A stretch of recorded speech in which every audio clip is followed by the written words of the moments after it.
That love, you know what? It's Glamour Show, la ama. Merci Onestas. Je vais tout de suite accepter l'appel. Voilà. En espérant que ma est meilleure. Mais je suis trop contente. Bon, au max, appuie sur accepter. Waouh. Hello, hello. Hello, comment tu vas? Ça va très bien et toi? Oui, ça va super bien. Merci beaucoup d'avoir accepté cette invitation. Mais ça se voit ou pas que je suis grave contente? J'entends ça, ça fait plaisir. Merci beaucoup pour l'invitation. Merci surtout de m'avoir proposé tout ça. Non, moi je suis très contente parce que effectivement, ce que je disais en introduction, c'est qu'il y a beaucoup de gens peut-être qui se disent bah, non, ça me parle pas et tout ça, mais sans savoir qu'une fois, s'ils ont été dans une soirée hip-hop parisienne, t'étais pas très loin. Même si On peut dire ça comme ça, ouais. Voilà, même si t'étais pas, on va dire, le principal acteur, mais en tout cas, t'étais pas très loin. Et que s'ils ont été dans des concerts rap, dans des concerts afro-caribéens, t'étais pas très loin non plus.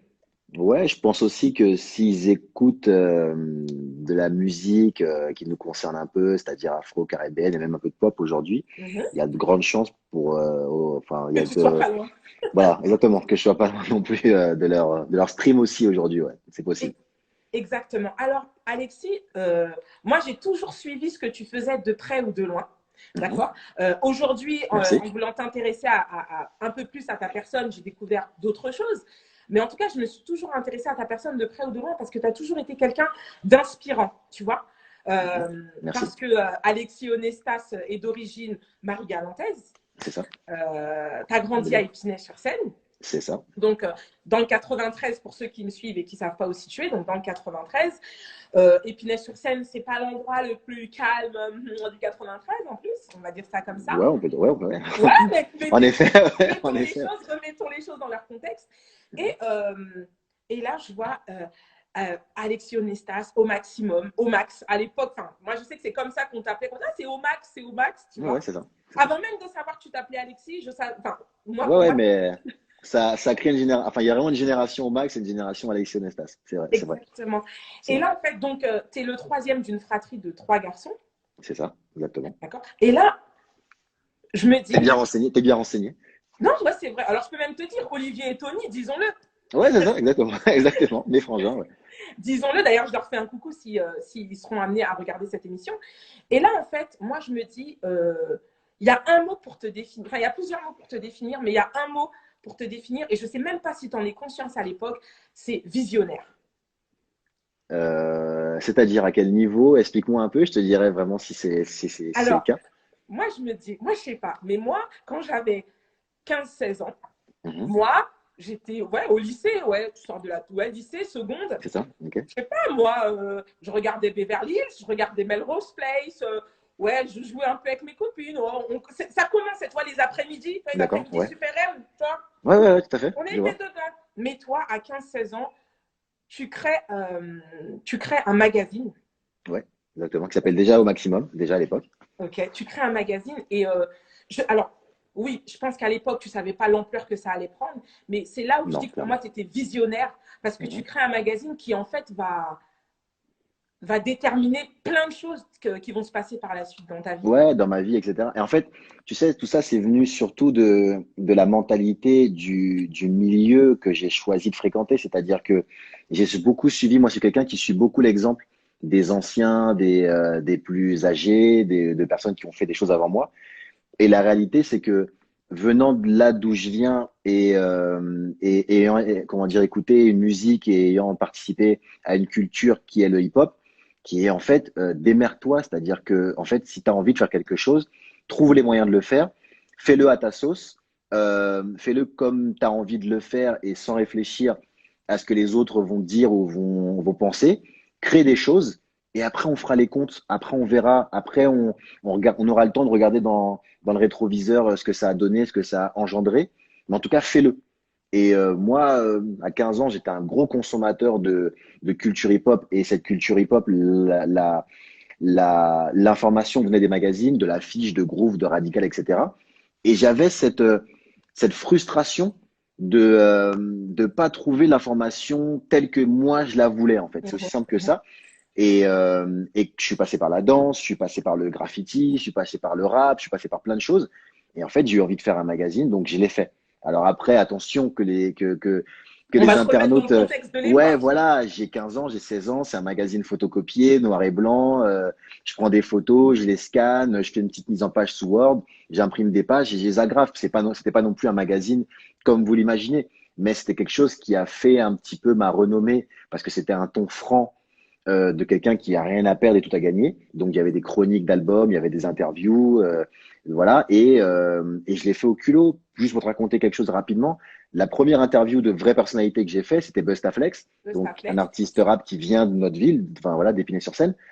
Et je sais pas moi comment on fait des interviews à l'époque, donc je demande où est-ce qu'il habite et je vais chez lui et je sonne à son interphone et je lui dis est-ce qu'on peut faire un interview? Simplement, tu vois, je sais pas qu'il fallait passer par la maison de disques, Oui, tu attaché de savais presse, pas qu'il y avait tout etc. un protocole. Non, voilà, moi je sais que c'est un rappeur d'Épinay, on m'indique où il habite, je sonne à son interphone, Et je lui puis dis que c'est je suis tout. en bague, je lui dis que je suis en bague, j'ai mon appareil photo, que j'ai des questions, est-ce qu'il veut y répondre? Il a eu l'amabilité, la gentillesse, voire même la folie même d'accepter de le faire.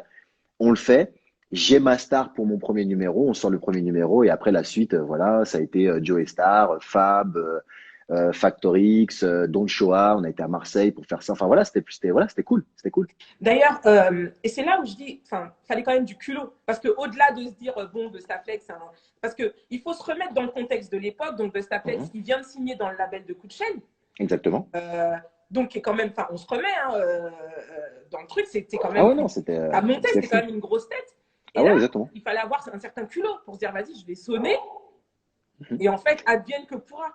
Sincèrement, je pense que c'est la folie de la jeunesse. Je savais pas ce que j'étais en train de faire. J'avais envie de le faire. Je l'ai fait, mais je savais pas, j'avais pas, je peux pas te dire aujourd'hui, 20 ans plus tard, que j'étais en train de créer quelque chose ou que j'avais de la vision de ce que j'avais une vision hip-hop, c'est-à-dire d'abord fais-le, ça t'amènera quelque part. Comme je pense que les artistes hip-hop de l'époque ne savaient pas qu'ils allaient finir à Bercy ou sur Skyrock ou en train de faire des tournées à travers le monde. Personne ne le savait vraiment. Il y a juste eu des personnes qui ont eu le courage, l'envie et l'audace de le faire. Et j'en fais partie. Et aujourd'hui, je suis très content. Voilà, je suis très content.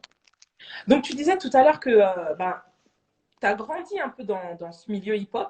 Donc, Mhm. tes frères t'ont bercé malgré toi, parce qu'ils te forçaient Ah un ouais, petit ouais. peu à regarder l'émission de Rapline. Olivier Cachin à l'époque. Rapline, exactement, ouais. En fait, Rapline, exactement. moi, je devais avoir 7 ou 8 ans à l'époque. C'est une émission qui passait le samedi, si mes souvenirs sont bons, à minuit, 1 heure du matin. Mhm. Et en fait, un enfant de 7 8 ans, à 1 heure du matin, il dort, quoi. Il fait Tu bébé. vois? Voilà. Et mes frères ont senti qu'il se passait quelque chose, que cette culture, c'était quelque chose de nouveau, que les Américains faisaient quand même des choses extraordinaires et qu'il fallait que je vive ça avec eux.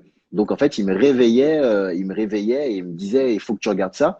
Et c'est là que j'ai vu les premiers clips d'NTM, les premiers clips d'IAM, les premiers clips de plein d'MC Solar, de premiers de plein de groupes. Ce qui est assez drôle, c'est que 20 ans plus tard, j'ai bossé avec tous ces Avec gens-là, eux. Ouais. alors que j'avais 7 ou 8 ans à l'époque de leur premier clip, où même eux démarraient.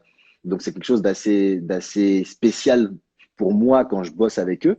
Et comment dire ça? Et ouais, et c'est grâce à eux que j'ai pu, bien avant les autres, découvrir cette culture-là et être bercé par ça, Et clairement. donc, tu es dedans. Écoute, Mhm. t'as fait du mix, tu t'es entraîné un peu, enfin, tu as touché un peu des platines. Oui, j'ai touché, mais franchement, vu le travail vu le travail et vu que j'ai plein d'amis DJ, je me considérais jamais comme DJ, mais comme tout le monde, voilà, j'avais un pote qui avait des platines, j'avais envie de faire des cassettes, j'ai mixé un petit peu, mais rien de professionnel. Là où vraiment je me suis donné à fond, c'est à un moment dans le rap, j'ai fait les premières parties de Busta, les premières parties de Pete Bacardi, j'ai Mhm. fait quelques mixtapes. J'ai dansé aussi beaucoup. Ouais. D'ailleurs, Et mon nom, le nom Omax vient de là, en fait, vient de la danse, vient de Max Lore, c'est une longue histoire, mais de Max Lore de Boogie Side. Et j'ai graffé aussi, il y a quelques photos qui se baladent ici et là de mes graffitis, de moi dans la nuit parisienne en train de laisser mon nom qui était déjà au max là-dessus. Donc, de toute façon, c'était obligatoire à l'époque. c'était T'étais un un petit petit peu peu, un, c'était une culture. Ouais, t'étais un petit peu un faux quand t'avais pas tout fait, en fait. T'avais pas tout essayé, tu vois. Joey Star, Cool Chain, ils ont tagué, ils ont dansé. Pareil pour les gars de Sarcelles, Tommy Bugsy faisait du break, il a tagué. Solar aussi a dansé. Enfin, tu vois, Ouais. tu pouvais pas juste faire un seul truc et te dire je suis rappeur ou je suis ça. Et ce qui m'a permis après, je pense, ça m'a donné un avantage parce que quand j'allais interviewer des taggeurs, des danseurs, des DJ, des rappeurs, Tu je savais. savais de quoi je parlais en fait. Voilà, parce que voilà, quand ils me parlaient de noms de bombes, de noms de figures de break, de noms de ça, je savais en parler. Et c'est ce qui Ça m'a te donne permis une après. crédibilité? Oui, ouais, ouais, clairement, parce que j'ai la chance d'avoir eu des preuves de tout ça, tu vois. Et aujourd'hui, je pense que même si les jeunes sont moins dans l'association de ces activités-là, il y a Ouais. les DJ d'un côté, les rappeurs d'un côté, les danseurs d'un côté. Aujourd'hui, voilà, je peux aller au Juste Debout en me disant, ah bah tiens, quand j'étais jeune, je faisais ça, tu Tu vois. faisais du footing. Voilà. Exactement, voilà. C'est marrant un peu de voir ça et surtout, ça te permet d'avoir un accès total à la culture et de pouvoir échanger avec plein de gens différents. Tu as fait combien comment dire, de numéros de fanzine avant 10, que… 10, Tu as fait 10. 10 numéros? Voilà, 10. Et à partir du moment où j'en ai fait 10, eh ben, je me suis dit que c'était cool, que j'avais été au bout de mon aventure. Attention, un 10 sur un long moment, parce que, encore une fois, j'étais en cours, c'était pas des sorties régulières, c'était pas un mensuel. Et j'ai fait 10 numéros, et puis j'avais fait un peu le tour de tout ça. J'avais fait le tour des interviews, c'était plutôt cool. J'avais fait un peu les différentes familles. J'avais fait la Mafia Quinfree, j'avais fait NTM, j'avais fait les gars de Sarcelles, j'avais fait les gars de Marseille. Enfin, j'avais fait un peu les différentes parties du rap. J'avais rencontré un peu tout le monde. Et surtout, il y a eu l'aventure Royal Wear Ouais. qui m'a happé, quoi. Donc, il y a un moment, en fait, je pouvais pas tout faire en même temps. Et une fois que Sully m'a appelé pour bosser à Royal Wear, à partir de là, je me suis vraiment focus là-dessus à 100%. Je finissais ma licence en même temps. À D'ailleurs, licence de communication.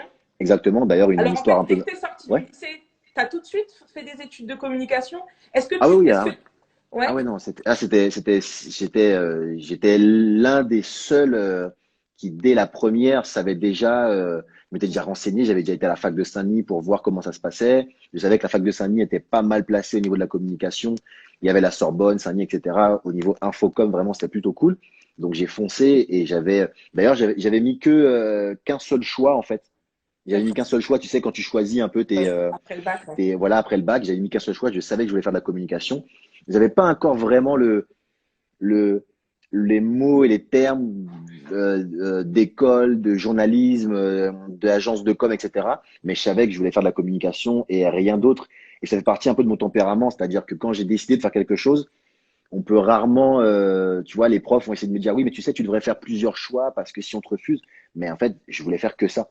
Donc, Mais c'était ça ou rien, quoi. justement, quand tu rentres en licence de Mhm. communication, euh, est-ce que, comment te dire, est-ce que tu sais ce que tu veux en faire, à l'époque en tout cas? Après le lycée, est-ce que tu sais ce que tu veux en faire? Je ne sais pas forcément ce que je vais en faire, mais je sais que moi, j'ai un deal avec mes parents qui m'ont toujours dit, écoute, tu fais ce que tu veux, tu fais ce que tu veux en dehors, etc. Mais assure le minimum.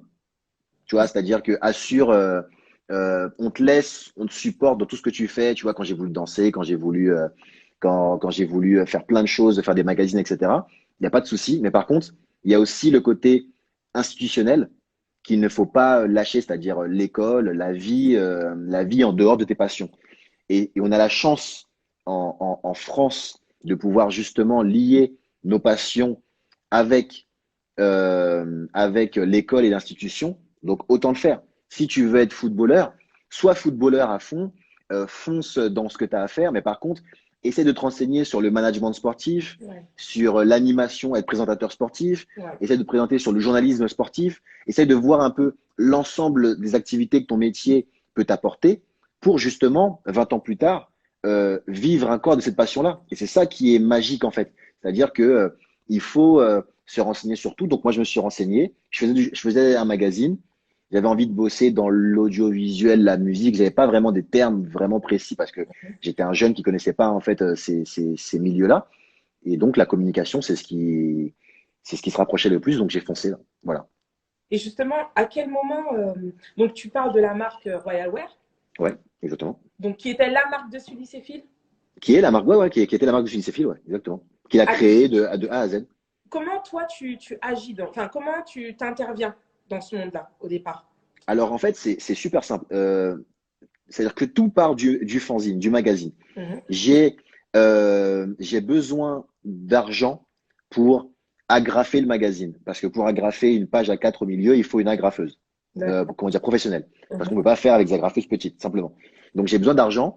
Je demande à un pote où est-ce que je peux me faire de l'argent rapidement. Il me dit qu'un autre pote à lui connaît une boîte à Saint-Ouen qui s'appelle Urbanat, où en fait on peut distribuer des flyers et se faire un peu d'argent là-dessus. Et qui a une sensation, enfin qui a une motivation à travailler dans le rap, dans les musiques urbaines, puisque c'est ce qui est fonctionné le plus en termes de street marketing.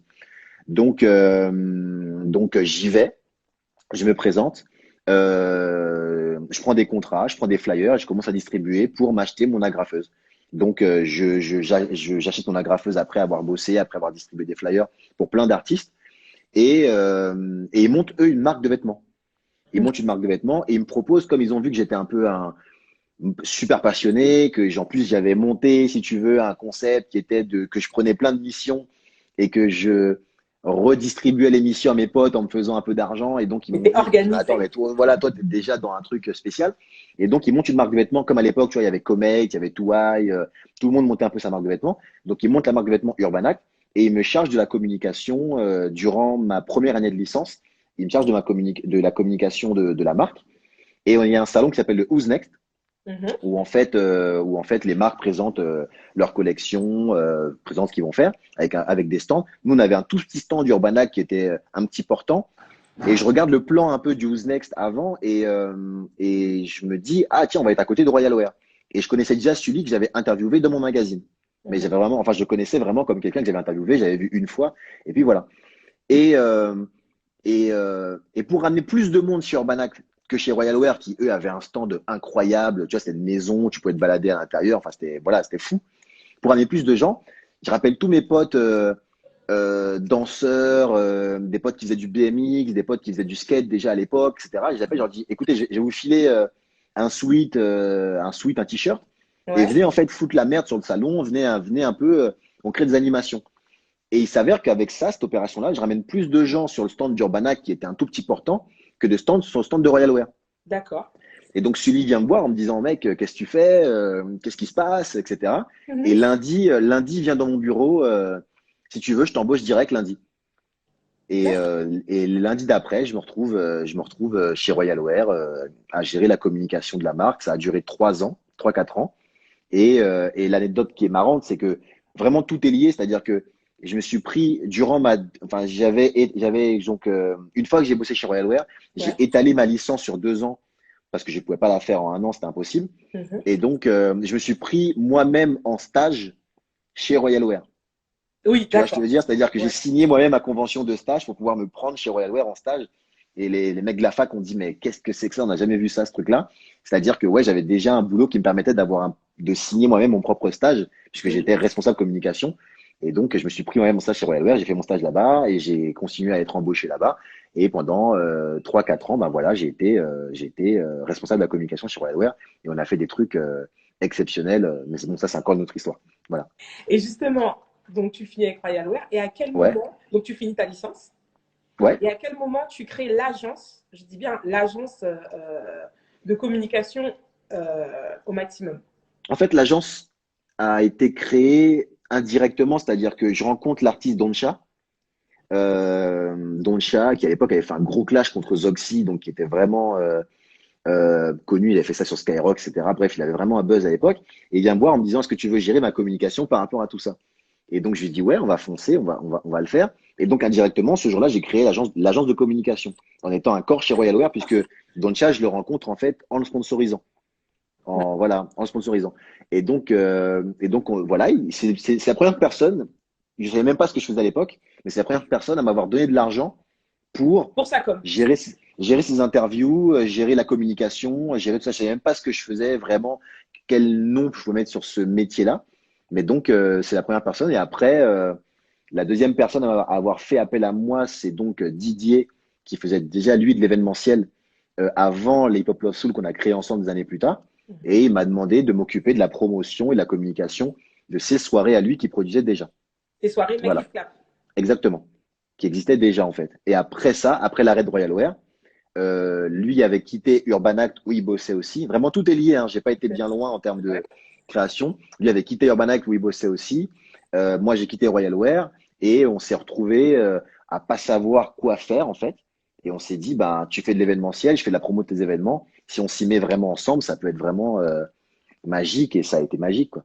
Pendant 10 ans, 10 ans, ouais. Dis-moi, apparemment, tu as créé une marque de vêtements. Est-ce que Omax, c'est une marque de vêtements au maximum? Une marque de vêtements, c'est grand. Franchement, pour avoir été un acteur de l'aventure Royal Wear, je peux pas dire qu'au maximum a été une marque de vêtements. Ça a été des t-shirts, du merchandising, voilà. Mais ça n'a pas été une marque de vêtements. Ouais, quelques voilà, petits tu vois. goodies, comme on Ça, dirait c'est mon côté aujourd'hui. un peu hustler, avait moyen de vendre des trucs, voilà. C'était un business assez simple. Tu faisais un t-shirt, ça coûtait 10 balles, tu le vendais 15 balles. C'était cool, quoi. Mais c'était pas une marque de vêtements. Tu vois, je suis quand même quelqu'un qui a fait partie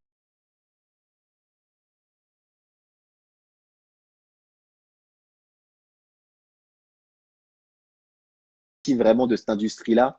Royal Wear, Bull Wear, Comet, etc. Je peux pas te dire qu'au maximum c'était une marque de vêtements, mais c'était un truc assez cool. Voir des gens dehors que tu connais pas avec un t-shirt au maximum, c'était assez impressionnant, quoi. Ouais, bah, comme il y aura des Arabes, il y aura des Blancs, des Asiatiques. Il y aura des... Ça veut dire que tu as vendu ça veut dire que Ah tu as ouais, vendu des choses quand même. tout à fait, ouais, toi, ouais, ouais. Donc, tu es Ça se assez vendait fier. plutôt. Donc, c'est Ah non, trop mais à bien. fond, à fond. Ah, mais au Donc, maximum, c'est mon bébé, tu vois. Je l'ai déposé à l'INPI en mai 2000. en mai 2000, Tu ouais. vois, en mai 2000, on est en mai 2020 aujourd'hui, tu vois. Donc, pour Ouais. te dire, c'est assez incroyable, quoi, tu vois. Tu vois, le visionnaire, mai 2000, mai 2020, 20 ans. Voilà. C'est ça, exactement. On est Exactement. dedans, on est dedans. Mais En dis-moi, plein dedans. entre agence de communication et agence de communication événementielle, est-ce que c'est différent ou est-ce qu'on est dans la même chose? Alors, au maximum n'était pas une agence de communication événementielle. En fait, une fois que je rejoins Didier, je mets au maximum un peu de côté et j'intègre en tant qu'associé à part égale avec Didier, mais qui clap. Ok. Et à partir de là, toute la communication des événements, concerts, soirées afro-caribéens et hip-hop qu'on a pu réaliser ensemble, j'étais en fait le producteur de ces soirées-là avec Didier. C'est-à-dire qu'on mettait nos billes ensemble afin de monter un événement. Lui s'occupait de la partie organisation, donc gestion des DJ, booking, gestion de la salle, etc., etc. Et moi, je m'occupais de la partie vraiment, comment dire, promotion, image de la soirée, gestion des VIP, RP, etc., etc. Et comme ça a duré, ouais, voilà, ça a duré 10 ans et on a fait des concerts. En gros, on a fait des concerts de la scène Bastille, devenue aujourd'hui le Badaboom, Mhm. jusqu'au Stade de France, quand on a participé à l'événement qui rassemblait Kassav et Admiralty, puisqu'on était les bookers officiels d'Admiralty durant cette période-là. Alors, Donc en on a fait, fait un peu, voilà. pour que les gens comprennent et Mhm, que moi bien aussi je sûr, comprenne vu que je suis pas dedans, donc ouais. quand tu bosses avec Didier, tu n'as pas la casquette au maximum. Je suis au maximum puisque c'est moi, entre guillemets, Mhm. mais là, on est vraiment associé à part égale dans la structure qui s'appelle Make It Clap. Et durant 10 ans, je fais partie de Make It Clap. Au maximum, on revient officiellement lorsque je décide, moi, d'arrêter l'événementiel et que D'accord? je lance l'agence au maximum qui fait vraiment que de la promo, de la publicité, de la communication, du community management pour les artistes. Mais D'accord. durant 10 ans, oui, au maximum n'a pas eu d'existence, si tu veux, En tant que structurelle. SASU, Exactement. Voilà, exactement. La SASU date de 5 ans maintenant. 5 voilà, ans. d'accord. Voilà. On a Ok, 4 bilans officiels au maximum, voilà, si tu veux. d'accord. Mais donc, avec Didier, vous faites quand même pas mal de trucs. Donc là, je vois Ah les ouais, gens donc, qui disent la HHLS, donc les Hip c'est Hop ça. Love Hip Soul, Hop Love Soul. Ouais, les grosses soirées. Vous êtes quand même les précurseurs des grosses soirées hip-hop dans des lieux prestigieux parisiens, si je peux dire comme ça. clairement. Oui, non, mais Euh, clairement, tu peux le dire. En On le tout cas, des revendique à lieux qui fond. n'accueillaient pas des Ah ouais, publics ouais, ouais, urbains, clairement. on va dire, ou en On le tout cas revendique qui à écoutent de fond, la musique urbaine. c'est clair. Et là, vous y allez encore, je dirais, au culot, en disant, voilà, euh, nous, on veut faire une soirée dans votre établissement. Exactement. Notre soirée, c'est une soirée hip-hop. Donc, il y aura des Noirs, il y aura des Arabes, il y aura des Blancs, des Asiatiques, il y aura des amoureux du hip-hop. Mais vous inquiétez pas, tout va bien se passer. Et voilà. Et en plus, on va louer votre salle. C'est-à-dire qu'on était très vite parti.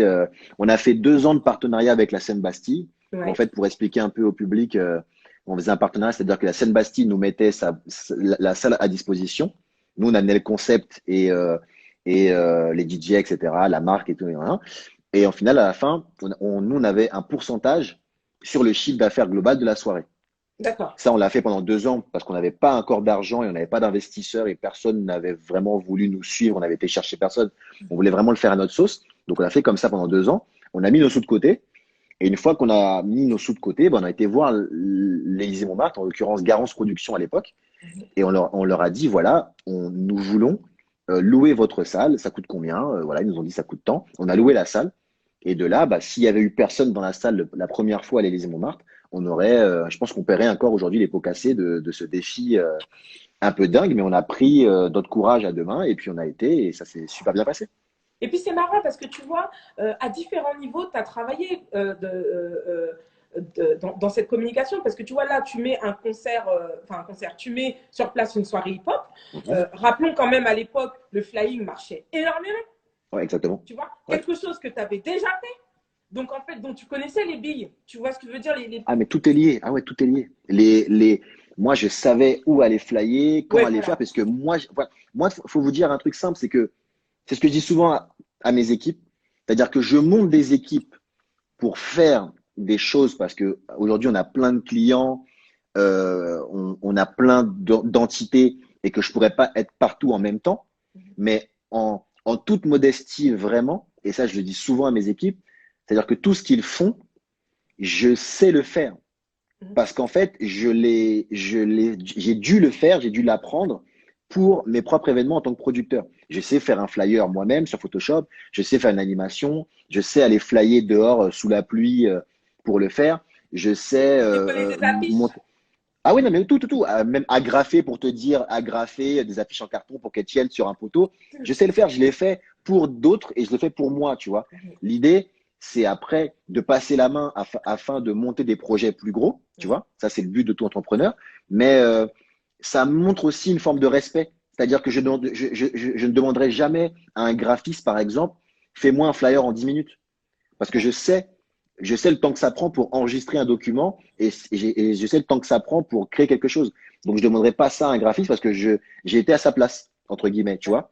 Donc, ça m'a permis en fait d'avoir les mains dans le cambouis.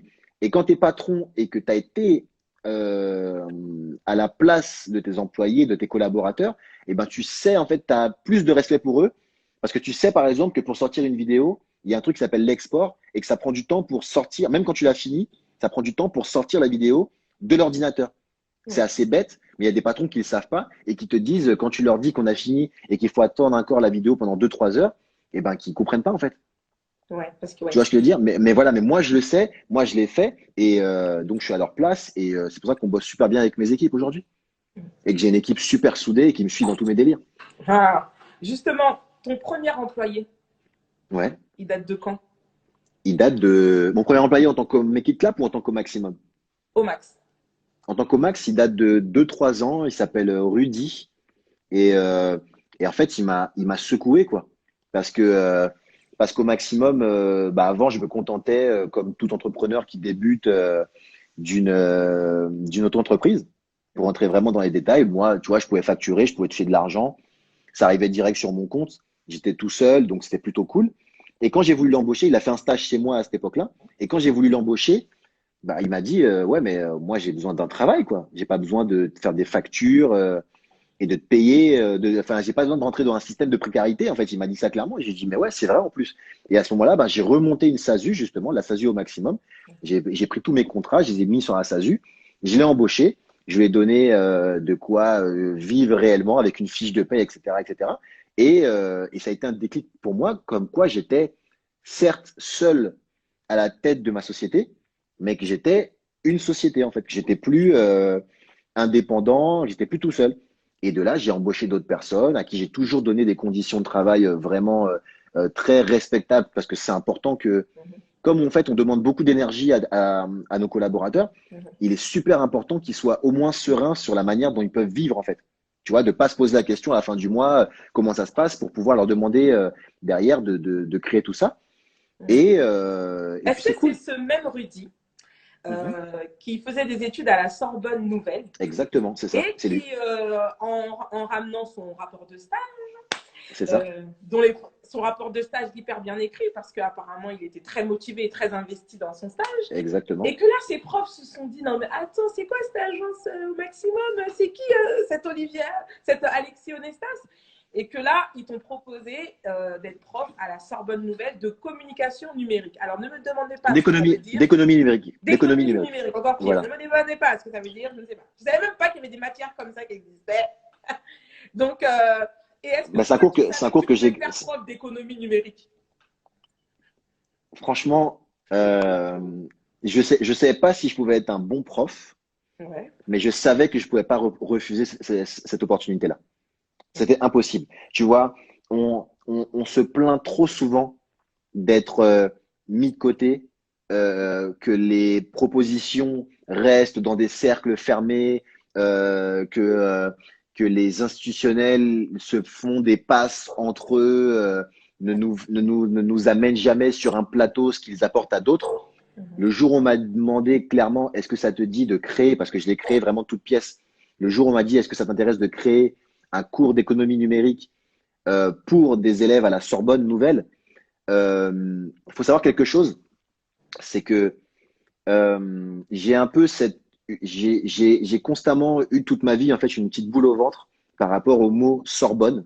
Je vais t'expliquer un truc un peu personnel parce que j'étais donc à la fac de Saint-Denis, donc Paris 8, qui donnait vraiment des très bons cours de communication, d'information et de communication. Et on m'a dit, à un moment donné, on m'a dit, ouais, franchement, tu es très motivé, en plus, tu as un boulot à côté, etc. Franchement, c'est un prof qui m'a dit ça, je m'en souviens. Hein, c'était mon prof de vidéo qui m'a dit, ouais, t'aurais pu aller à la Sorbonne. Hein.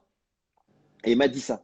Sauf qu'en fait, moi, en fait, on nous explique pas en banlieue, on nous le dit pas. Et en fait, c'est facile aujourd'hui quand tu as 30 ans de dire, ouais, bah, t'as qu'à te renseigner. Mais sauf que quand tu fais tes choix en fait de fac, tu as 18 ans, tu as 17 ans. Tu vois. Donc, et tu on sais pas, en rappelle fait. que c'est dans une époque où il n'y avait pas Internet comme aujourd'hui. Exactement, voilà, où je me suis inscrit à la fac sur Minitel, quoi. Tu vois, voilà. mettre dans un contexte. C'était Ravel. Et exactement. Et donc, je savais pas que je pouvais aller en dehors de Saint-Denis et Villetaneuse, par exemple, des facs qui étaient. Tu as été toute ta vie à l'école à côté de chez toi, donc tu ne te dis pas que tu peux aller à la fac ailleurs. Tu vois. Donc, j'ai eu un peu cette sensation de rater par rapport au fait que j'étais très bon en information et communication et que j'aurais pu aller dans une école plus prestigieuse. Donc, ça trottait comme ça au fond de ma tête. Et quand on m'a proposé ça à la Sorbonne Nouvelle, je me suis dit, ah, en fait, c'est incroyable parce que j'aurais pu y aller, j'aurais dû, entre guillemets, en toute modestie, hein, mais j'aurais dû y aller quand j'étais plus jeune à faire mes études. C'est pas quelque chose qu'on m'a proposé naturellement. Et aujourd'hui, des années plus tard, avec mon parcours personnel d'autodidacte, on m'appelle pour expliquer aux élèves de la Sorbonne Nouvelle comment dire quoi faire. Donc, c'était une super belle revanche. Et en fait, j'aurais été lâche en fait de ne pas accepter voilà d'y aller. Même à la rigueur, ça aurait pu mal se passer très bien. Bon, ça se passe très bien. Ça fait 3 ans que j'y suis aujourd'hui. Ça se passe très bien. Mais ça aurait été très lâche pour moi de ma part de ne pas le faire. Donc j'y ai foncé, j'ai passé l'été à écrire le cours, à me renseigner, le contenu, à me renseigner. Je t'avoue que j'ai passé des journées, des week-ends dans mon bureau seul à réciter mon cours et que c'était bizarre quoi de se dire que j'avais donné le cours. La première fois que j'étais arrivé dans la salle de cours, la première et deuxième année, j'ai eu 70 élèves à peu près dans une salle qui n'était pas un amphi.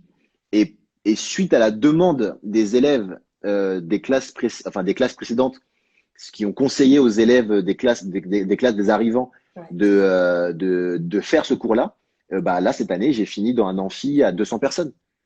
Donc c'est vraiment une belle aventure quoi. C'est-à-dire que plus le temps passe, plus les élèves ont envie de suivre mon cours. Et c'est quelque chose sur lequel j'ai vraiment pas communiqué parce que j'avais peur que ça se passe mal, j'avais peur quand même. Mais de plus en plus, je vais l'annoncer, je vais le dire maintenant que ça se passe bien quoi. Donc c'est plutôt cool. Et c'est marrant parce que tu vois, quand on regarde ton parcours, communication, magazine, hip-hop, rap et tout, on peut dire que, comme tu disais, tout est lié et que tout s'imbrique, je parlais de toi comme quelqu'un de visionnaire, mais là, prof, c'est comme, là, tu l'avais pas vu venir, celui-là, tu vois.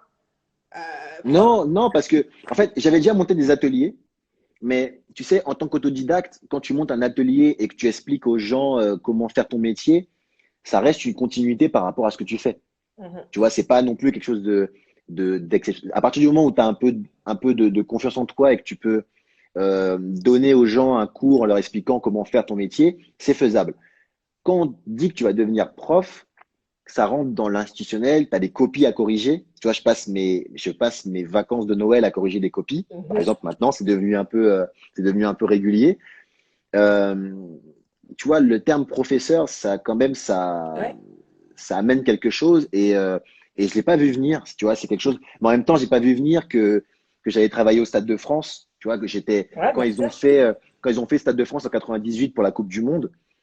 Tu vois, j'étais au lycée et si on m'avait dit un jour que j'allais faire quelque chose par rapport à ça, j'aurais dit, mais en fait, je sais même pas quand je vais pouvoir y rentrer, alors que j'habite à côté. Mais alors faire quelque chose, organiser quelque chose, c'est quand même quelque chose de fou. Et je l'ai fait, tu vois. Donc l'idée, c'est de ne pas de se fixer des objectifs, mais d'accepter ce que la vie t'offre comme opportunité. Et au pire, euh, j'aurais pas réussi à le faire, j'aurais arrêté de le faire. Mhm. Tu vois. Mais il faut y aller, il faut foncer. Ça, Mais c'est c'est marrant que euh, tu dis, il faut, enfin, en gros, il faut saisir les opportunités, mais ouais, j'ai aussi l'impression que tu es quand même quelqu'un qui les provoque, ces opportunités. Je vais revenir sur un voyage que tu as fait à New York. Voilà. ouais. Tu Mhm. pars pour un voyage à New York. Et c'est fou parce qu'en fait, dans la vision allez, francophone des choses, je trouve qu'on est très fermé et puis on est très fermé dans ouais, on peut pas faire ça ou il faut pas Mhm. qu'on fasse les choses comme ça. On veut on veut protocoliser tout, tu vois. Ouais, Et là, en fait, ce qui me fait kiffer, tu pars à New York, tu te dis bon, tant que je suis là, je vais envoyer des mails comme ça. c'est ça, c'est J'envoie ça. des mails et j'envoie des mails à des contacts d'entreprises qui m'intéressent, des médias qui m'intéressent et je vois bien ce qui se passe, tu vois. Donc, Mhm. c'est-à-dire que toi, tu te dis pas, je prends les contacts avant de partir, j'ai mes rendez-vous calés et tout. Non, Non, non. Toi, non. non. Toi, Alexis, tu fonctionnes pas comme ça. Toi, tu pars, tu Ouais. pars, et c'est quand tu es là-bas qu'on voit des mails. S'ils me répondent, tant mieux, ils me répondent pas, tant pis. Mais, mais tu sais, c'est parce que j'ai la chance, et parce que tu vois, enfin, voilà, j'ai la chance de bosser dans un milieu qui me passionne. Donc, en fait, quand je vais, par exemple, envoyer un mail à 50 Cent, à Damon Dash, chez Facebook où je suis arrivé, à Complex, À plein, United Master, c'est ça, c'est ça, bien à sûr. Rock Nation, etc. Ce sont des lieux que de toute manière j'aurais aimé voir ou ce sont des gens que j'aurais aimé rencontrer quand je vais par exemple envoyer un mail à Live Nation pour aller dans leur bureau quand je suis à Los Angeles après. C'est un lieu où il y a 99% de chances que j'aille dans un de leurs concerts durant le reste de l'année. Mhm. Mais moi, d'un point de vue personnel, D'accord. ça peut être compliqué à faire quand ton métier est totalement en contradiction avec qui tu es. Tu Mhm. vois, si tu es un cuisinier, si tu es un chef, si tu aimes cuisiner, si tu aimes faire des plats, mais que tu as un métier qui n'a rien à voir, ça peut être un peu rebutant d'envoyer un mail à Philippe Etchebest ou à d'autres chefs connus pour leur dire bonjour, je suis comment dire, je suis professeur, mais à côté ma passion c'est de la cuisine. Tu vois, tu peux Mhm. avoir un peu cette timidité. Mais aujourd'hui, j'ai la chance de pouvoir envoyer aux artistes que j'aime, comment dire, personnellement, un mail en leur disant salut, je bosse dans la musique.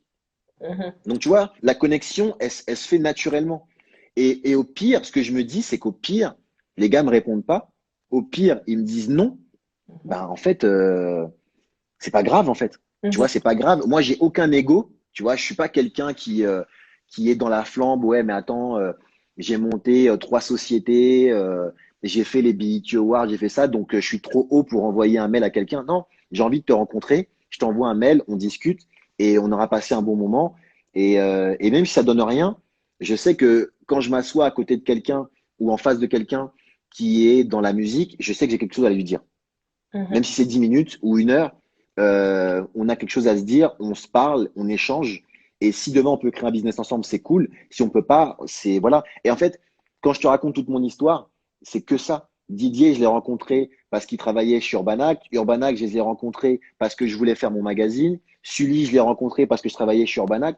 Tu vois. Et Rudy, Rudy a fait un stage chez moi et ensuite m'a linké avec la Sorbonne. Aujourd'hui, il est devenu artiste à part entière et j'essaie de le pousser un maximum, à lui donner un maximum de contacts. Il est venu avec moi. Je l'ai invité à venir avec moi à Los Angeles quand on était au BET Awards pour qu'il voit un petit peu ce qui se passait. C'est-à-dire toute une histoire de connexion. Mais après, le vrai travail, c'est de faire attention à ces connexions. Tu vois, si j'avais eu un ego démesuré et que j'avais pas pris en compte le stage du Rudy et que je lui avais dit, ouais, ben, va faire ton rapport de stage, ça m'intéresse pas. Peut-être qu'en fait, il n'aurait pas eu le réflexe de me dire qu'ils ont été intéressés par moi, tu vois. Ouais. Tu vois ce que je veux dire? Donc, l'idée, c'est de s'intéresser un maximum aux autres afin de flairer les opportunités. C'est-à-dire qu'il y a un côté business là-dedans.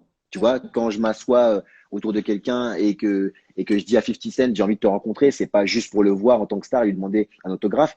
Je travaille pour lui à ce moment-là, tu vois, quand je lui envoie ce mail-là. Il y a un côté, j'ai envie de créer des connexions. Mais il y a un côté aussi rêve, et il y a un côté de m'asseoir dans son bureau, de rencontrer Damon Dash, qui est celui qui m'a donné envie de faire ce métier Ouais. plusieurs fois à maintes reprises. Voilà, et des années plus tard, je me retrouve à bosser pour Rocafella quand quand ils font un événement Nike à Paris, par exemple, tu vois. Ça, c'est des choses qui sont magiques et voilà, et que j'ai vécu. Donc, voilà.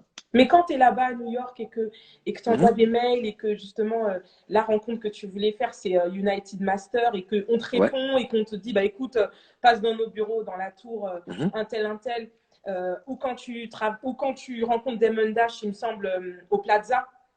C'est ça. Voilà, quand tu le Au rencontres au Plaza Plaza en France et dans sa galerie à New York. à New On s'est York rencontrés 2 fois. et je me dis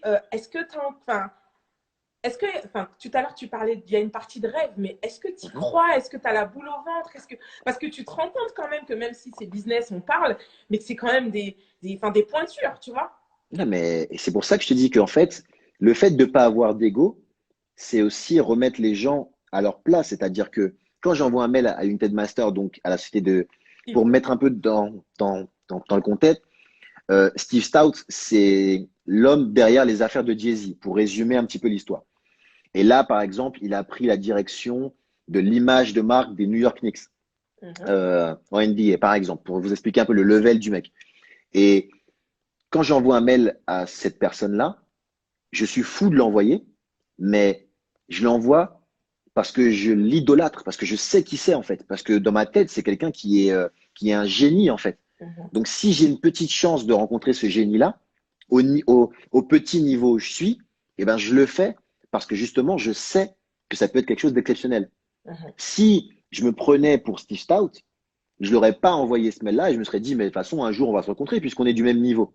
Ouais, Est-ce que tu vois ce que je veux dire, ouais, tu ouais, vois? ouais, bien sûr. Mais comme je sais que c'est quelqu'un qui est insaisissable, qui a fait des choses, qui a écrit un bouquin, qui a changé la face de l'économie américaine, et je pèse mes mots, parce que le livre qu'il a écrit, qui montrait en fait que petit à petit, l'Amérique était en train de puiser dans le hip-hop, et on sait aujourd'hui ce que représente le hip-hop en termes économiques, tu vois. On sait que le hip-hop n'est pas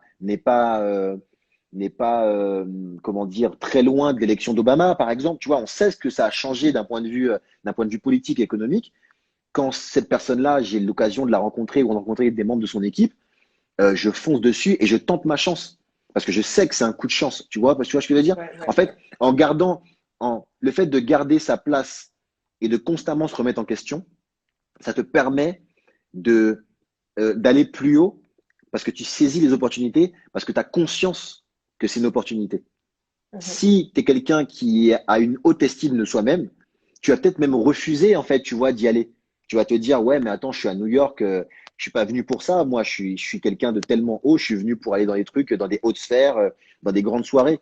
Et au final, tu tournes à ton même niveau. Par contre, quand tu te dis, Damon Dash, il est plus haut que moi, et c'est quelqu'un que j'ai envie de rencontrer, eh ben, tu finis réellement chez Damon Dash.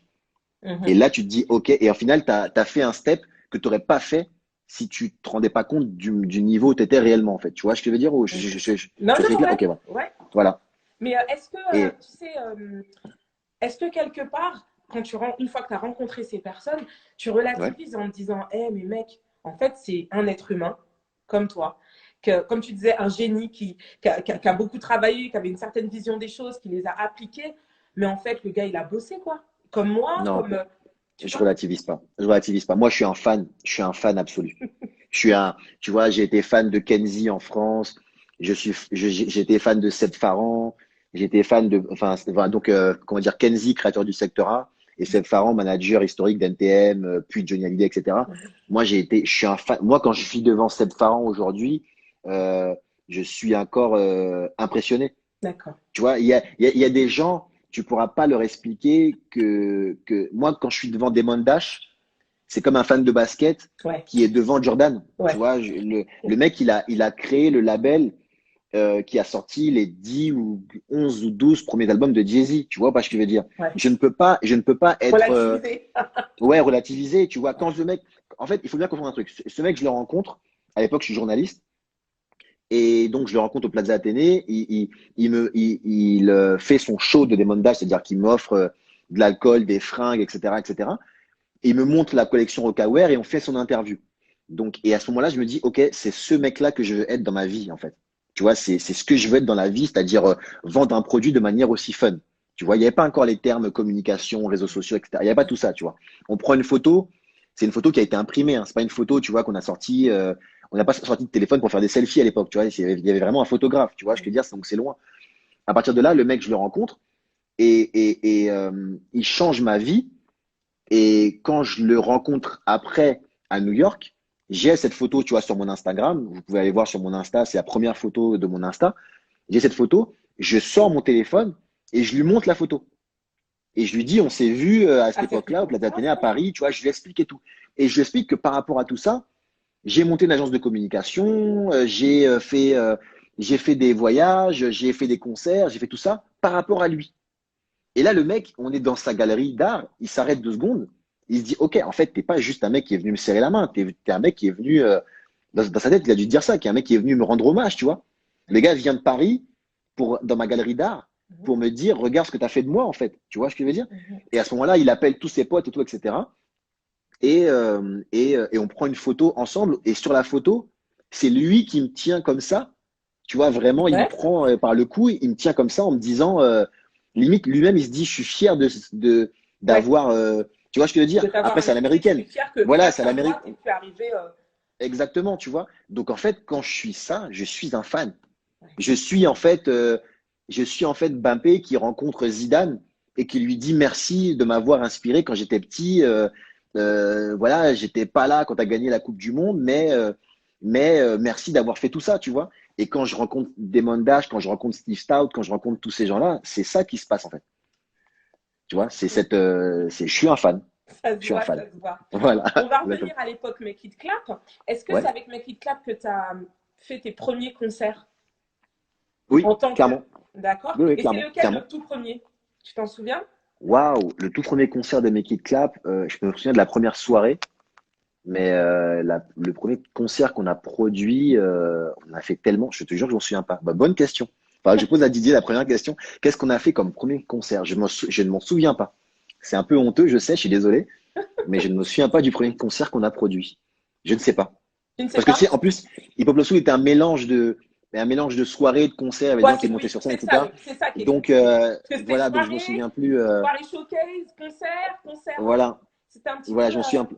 Mais le plus marquant, je peux te dire tout de suite, il y a eu différentes raisons de ces concerts qui ont été marquants. Il y a eu le concert d'Akio. Ouais, Akio, Ouais, ouais. ouais, de Rick Ross pour une raison, d'un point de vue boulot, mais Akio, ça a été un concert. Donc, Akio, pour ceux qui ne savent pas, c'est un groupe traditionnel guadeloupéen. Et en fait, qu'on écoutait nos parents, c'était des chansons qui passaient dans des réunions de famille quand on était enfant. C'est des gens qui font de la musique. J'étais même pas né quand ils ont commencé à faire de la musique, quoi. Et on a fait ce concert-là à l'Olympia. Donc c'était vraiment mettre Akio dans un certain standing d'une salle où on a vu Johnny Hallyday, toute la musique française, etc. et amener Akio là-dessus. Et ce qui m'a le plus marqué, et ce que je garderai de toute ma période où j'étais producteur de concerts, c'est que sur le balcon en fait de l'Olympia, Il il y avait avait nos réservé parents. tout.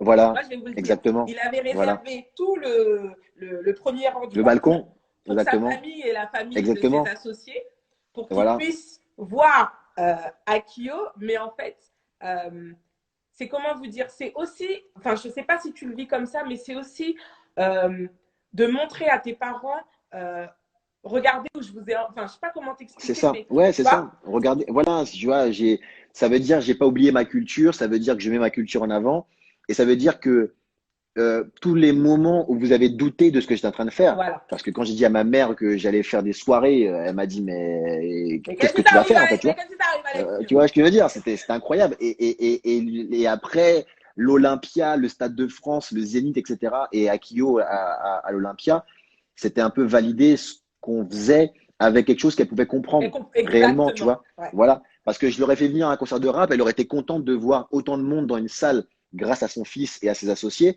Là, elle a apprécié un concert et ça, c'était magique. Ça, c'était magique. Et après, d'un point de vue plus proche de nous, ouais, le Rick Ross au Cabaret Sauvage restera magique parce que, pour faire court, la veille du concert, aucun avion n'atterrit à Paris. Mhm. Le lendemain du concert, aucun avion n'atterrira à Paris à cause du gel. En fait, voilà, il gelait dans tout Paris et donc on pouvait pas faire atterrir les avions à cause des températures. On a de la chance qu'il atterrit le jour du concert à temps. Et en fait, le gars a une sorte je sais pas, de crise. Il veut pas sortir de l'hôtel. Et donc, le concert est complet depuis bientôt un mois. Depuis bientôt un mois. Depuis bientôt un mois. Et ça fait depuis 16 heures que les gens sont dans la salle parce qu'il fallait faire rentrer les gens tôt à cause des températures. Mhm. Et le gars ne vient pas. Il est 21 heures, il est toujours pas dans la salle. Et à un moment, il se lève et il se décide à y aller. Il rentre dans le van. Il arrive au Cabaret Sauvage. Aucune balance, aucun test micro, aucun truc. Et il fait le concert du siècle, son meilleur concert à Paris. Après, il est revenu après, mais c'était moins bien. Il est revenu au concert à Paris. Et il a fait et les gens sont devenus fous. Et c'était l'époque des réseaux sociaux. Et les gens m'insultaient sur les réseaux sociaux en me disant, ouais, t'es un mytho, il est pas à Paris, il est pas là, vous nous avez volé, remboursez-nous, on va te retrouver. Parce que c'était moi vraiment qui mettais les concerts en avant, puisque c'était mon travail de communiquer. Et les gens m'insultent en me disant, mais en fait, il est pas là, vous êtes des mythos, vous êtes des menteurs, remboursez-nous. Et à partir de là, ce concert, c'était fou. Ce qui est marrant aussi, ce qui est bien, c'était les concerts avec les Jamaïcains, Ouais. avec Vabs Cartel, avec Movado, avec plein de gens, voilà, comme ça. Et puis, la consécration, c'est le Zénith avec Admiralty.